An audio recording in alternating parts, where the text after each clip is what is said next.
Баршаға сәлем, менің арнама қош келдіңіздер. Бүгін сіздерге осындай әдемі өрнектің схема бойынша тоқылу жолын көрсетпекшімін. Видеоны соңына дейін тамашалаңыздар. Сіздерге ұнайды деген ойдамын. Бұл өрнектің тоқылу жолы өте оңай. Бұл өрнекпенен орамал, шәлі, бактус тоқсаңыздар өте әдемі шығады. Егер менің арнама тіркелмеген болсаңыздар, міндетті түрде тіркеліп, қоңыраушаны баса кетіңіздер. Себебі осы видеодан соң келесі видеомда әжелерге арналған кимешектің тоқылу жолын көрсететін боламын. Оны тек қана маған тіркелген жандар ғана көре алатындай қылып YouTube арнама жүктеймін. Сондықтан да арнаға тіркелуді ұмытпаңыздар. Тоқуды бастаймыз. Алғаш бір ілмек жасап аласыз. Осылай. Соң 6 бос шалма аламыз. 1, 2, 3, 4, 5, 6. Айналдырып бірінші бос шалмаға ілмек бізімізді кіргіземіз де жұмысшы жіпті шығарып осылай біріктіреміз. Және 3 бос шалма аламыз. 1, 2, 3. Енді біз бірінші қатарын бастап жатырмыз. Мына ортадағы ұяшық домалақ шеңбер пайда болды ғой. Осы шеңбердің ішінен бір шалмалы бағаншадан екеуін тоқимыз. Біреу,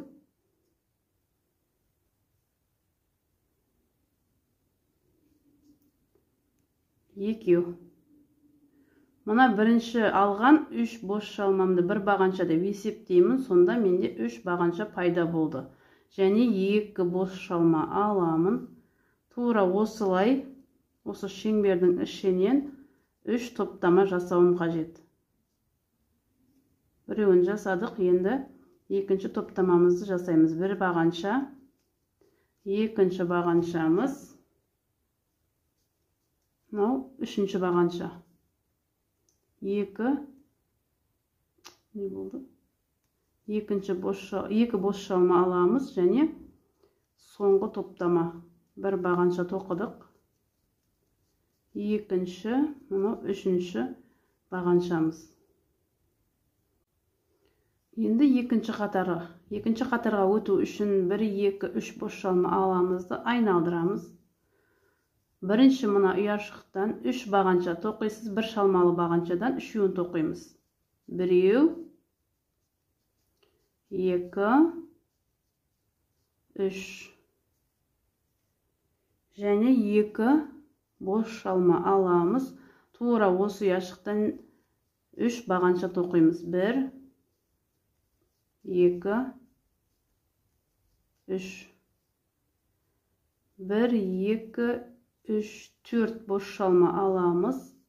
Келесі мына ұяшықтан 3 бағанша тоқимыз.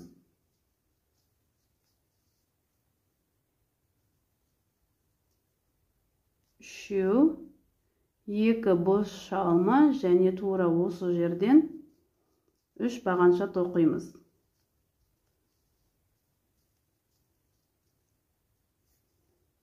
Алғаш 3 бос шалма аласыз. Айналдырамыз. Және бірінші ұяшықтан 3 бағанша аламыз. 1, 2, 3, 2 бос шалма тура осы ұяшықтан және 3 бағанша тоқимыз.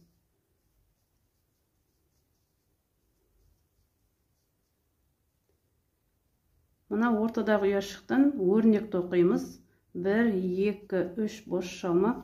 Қараңыздар, мына алғаш 3 бос шалма аламыз, соңғы мына 6 бағанша және мына 3 бос шалма үнемі орамалымыздың соңына дейін алдыңғы және соңғы жағында қайталанып отырады. Сондықтан да кейінгі қатарларды осы жерін көрсетпеймін. Тек қана ортадағы өрнекті көрсетемін. Сіздер схема бойынша схемасын қалдырамын. Сол бойынша 2 жиегін міндетті түрде қайталап осылай тоқып отырасыздар. Енді өрнегімізді бастаймыз. Бірінші ұяшықтан бір бағанша тоқимыз. 2 бос шалма аласыздар да осы ұяшықтан және бір бағанша тоқимыз. 1, 2, 3 бос шалма алдық және соңғы 3 бағаншамызды тоқимыз. 1, 2, 3 2 boş çalma және 3 бағанша тоқимыз. 1 2 3.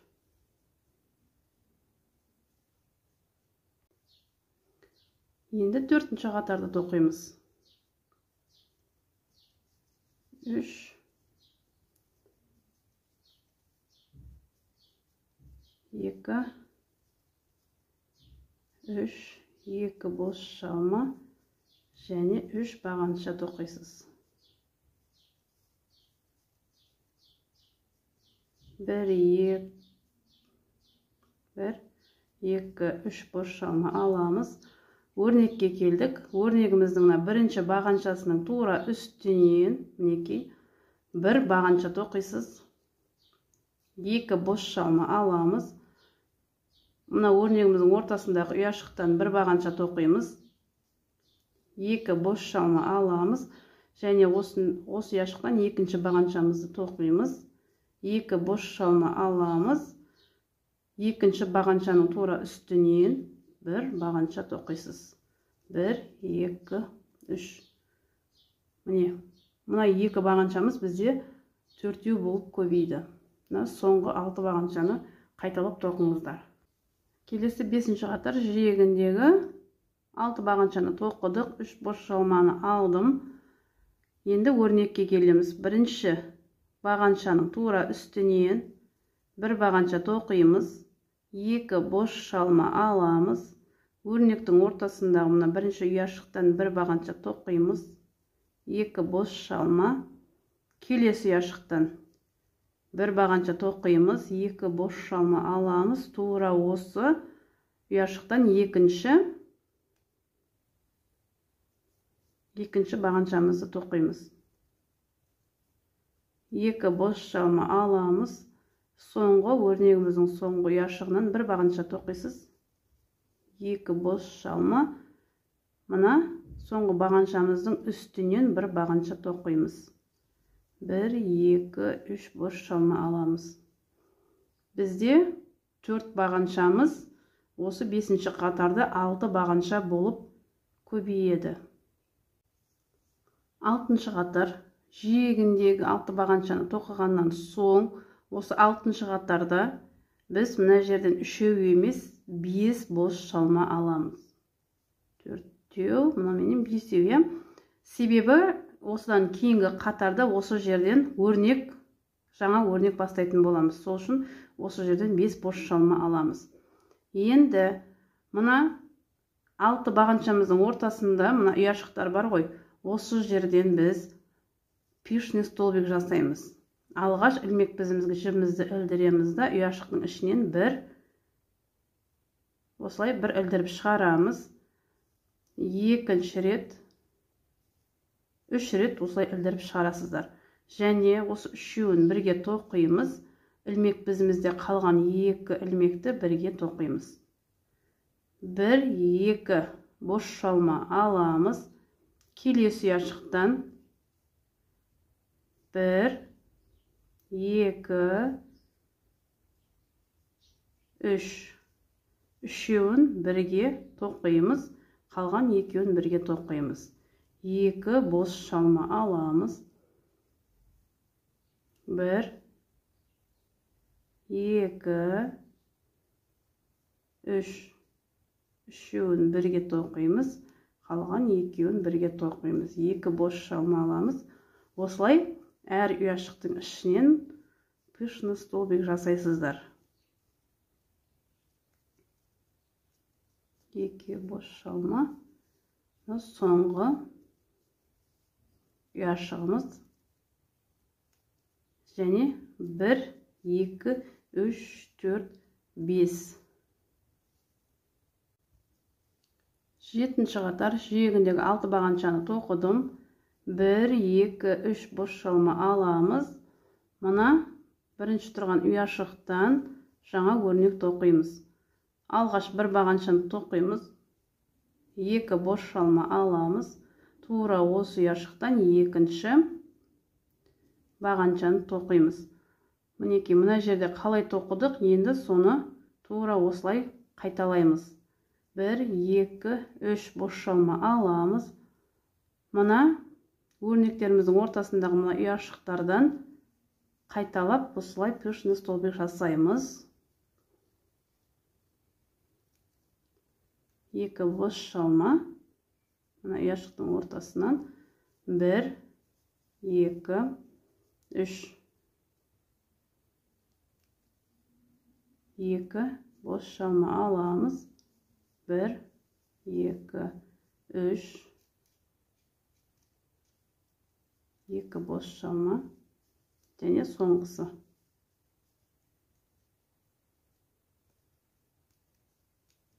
2, 3 бос шалма аламыз да, мына соңғы ұяшықтан екінші өрнегімізді бастаймыз.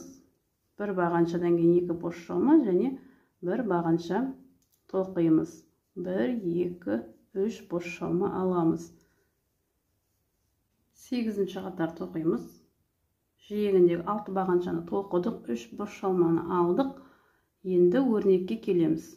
Өрнегіміздің бірінші бағаншасының үстінен бір бағанша тоқимыз. 2 бос шалма аламыз. Өрнектің ортасындағы ұяшықтан бір бағанша тоқимыз. 2 бос шалма. Осы ұяшықтан және бір бағанша. 2 бос шалма. 1, 2. Және мына бағаншамыздың жоғарғы жағынан бір бағанша тоқимыз. 1, 2, 3 бос шалма аламыз. Мына өрнегіміздің ортасындағы ұяшықтан 1, 2, 3 іліп, үшеуін бірге, соң екеуін бірге тоқимыз. 2 бос шалма. 1, 2, 3. 1, 2 бос шалма аламыз. Және соңғы ұяшығы 1, 2, 3. 1, 2, 3 бос шалма аламыз. Мінекей. Екінші өрнегіміз тура. Бірінші өрнекті қалай тоқысақ, екінші жартысын солай қайталайсыз. Ұяшықтың ортасынан бір бағанша тоқимыз енді. 2 бос шалма алып, үшінші бағаншамызды тоқимыз. 2 бос шалма. Және соңғы бағаншамыздың үстінен осылай бір бағанша тоқимыз. 1, 2, 3. Енді 9-ші қатарда тоқимыз. Жиегіндегі 6 бағаншамен 3 бос шалманы тоқыдым. Өрнегімізге келеміз. Бірінші бағаншаның үстінен бір бағанша тоқимын. 2 бос шалма аламыз. Бірінші ұяшықтан бір бағанша тоқимыз. 2 бос шалма. Келесі ұяшықтан бір бағанша.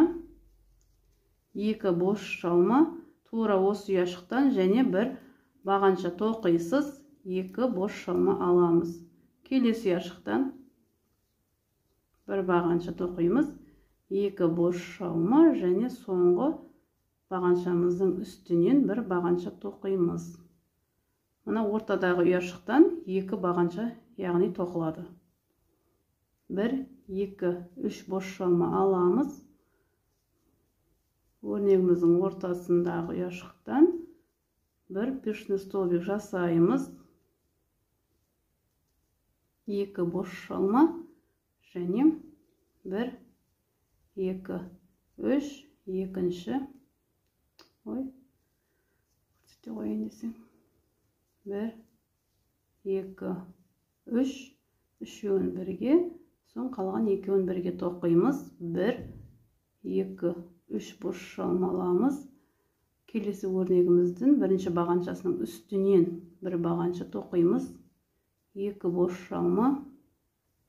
Ортадағы ұяшығынан бір бағанша. 2 бос шалма аламыз. Келесі ұяшықтан бір бағанша тоқимыз. 1, 2. Және осы ұяшықтан екінші бағаншамызды тоқимыз. 2 boş шалма, келесі ұяшықтан бір бағанша, 2 boş шалма аламыз, соңғы бағаншамыздың үстінен бір бағанша тоқимыз. 10-шы қатарды тоқимыз. Жиегіндегі 6 бағаншаны тоқыдым. Мына өрнектің ортасынан пышный столбик тоқитын бірінші қатары бар ғой, сол жерден, сол басталардан алдын 5 boş шалма аласыз. 3, 4, 5. Себебі келесі қатарда біз жаңа өрнек тоқимыз. Сол үшін 5 boş шалма аламыз. Мына бірінші ұяшықтан пышный столбик жасаймыз.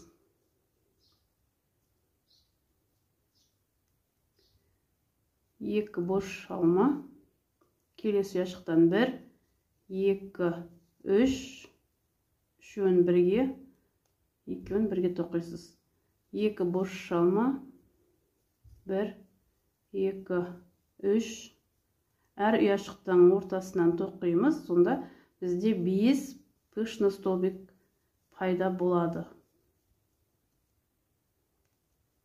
2 boş шалма, соңғы ұяшықтан 1, 2, 3 және осылай аяқтаймыз. 1, 2, 3 boş шалма аламыз. Мына өрнегіміздің ең соңғы қатары. 2 пышный столбик, соның ортасындағы ұяшықтан жай ғана бір бағанша тоқисыздар. Осы жерге моншақ салатын болсаңыздар, салып кетсеңіз болады, салмасаңыз өз еркіңізде. Мен қазір салып көрсетемін. Мынау моншағымды алып келдім. Және мына моншағымның бірінші ілмегі бар ғой, төмен жағында тұрған. Мінекей, мына жерден. Осы жерден жұмысшы жіпті іліп шығарып, осылай біріктіремін. Және 1, 2, 3 boş шалма аламыз. Келесі өрнектің ұяшығындағы ортада бір ұяшық қалады. Одан кейінгі ұяшықтан пышный столбик жасаймыз. 1, 2, 3.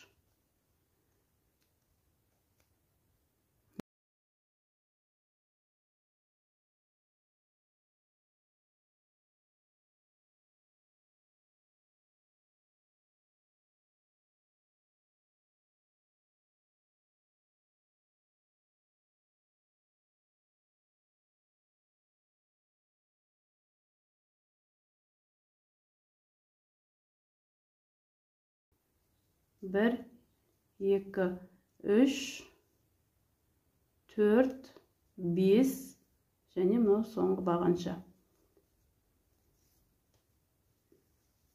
Енді соңғы 11-ші қатарды көрсетемін.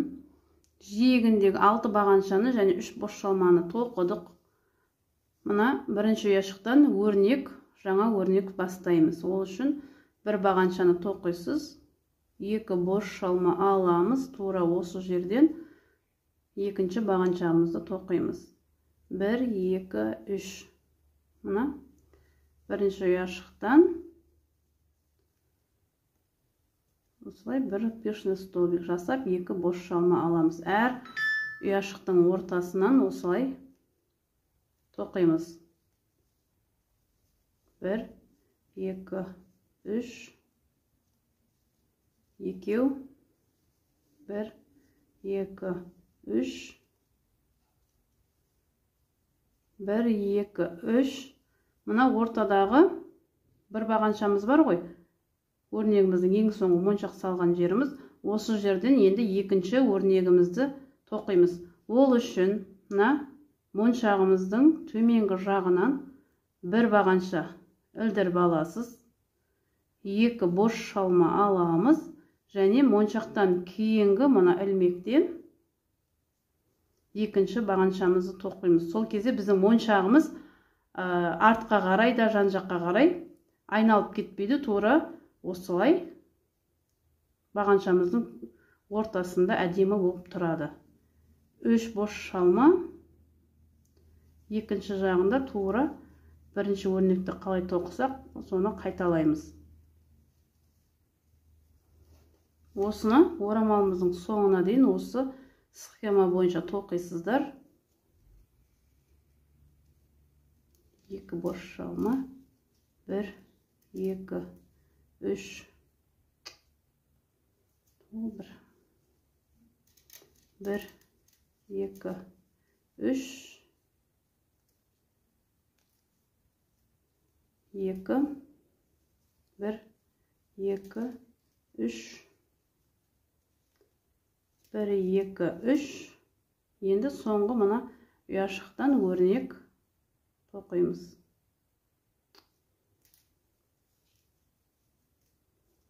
1 2 boş çalma alamыз.